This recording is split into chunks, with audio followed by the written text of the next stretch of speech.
دیکھیے رسول اللہ صلی اللہ علیہ وسلم جب مدینہ تشریف لائے تو وہاں پر مختلف کہہ لیجئے کہ برادریاں رہتی تھیں، کمیونٹیز رہتی تھیں، قبائل تھے، مذاہب کے لوگ تھے، ان کو آپ نے بڑی فراست کے ساتھ آپ نے ان کو یکجا کر دیا، ان کو جمع کر دیا۔ سب سے بنیادی بات جو ہے وہ یہ تھی کہ مذہبی آزادی آپ نے سب کو وہاں پر باقاعدہ لکھی گئی کہ سب ہر کوئی آزاد ہے۔ جیسے میں کہا کرتا ہوں کہ حضرت قائد اعظم کی وہ جو تقریر ہے 11 اگست والی تقریر، اس کو اگر آپ دیکھ لیں تو وہ ایسے لگتا ہے کہ وہ میثاق مدینہ سے اٹھائی گئی ہے،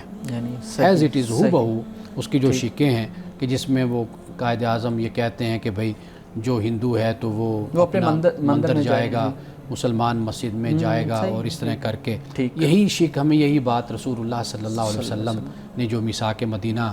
کیا اس میں یہ بات ہمیں سر فہرست نظر آتی ہے کہ آپ ہر کوئی آزاد ہوگا کہ وہ اپنے مذہب کے مطابق زندگی گزارے، یعنی وہ آپ نے سب کو وہاں پر یکجا کر دیا۔ چونکہ یہ میثاق مدینہ ہے، ایک آئین ہے، کانسٹیٹیوشن ہے، تو لہٰذا سب کے سب اس کے پابند ہوں گے، شہری ہیں سب اس کے پابند ہوں گے۔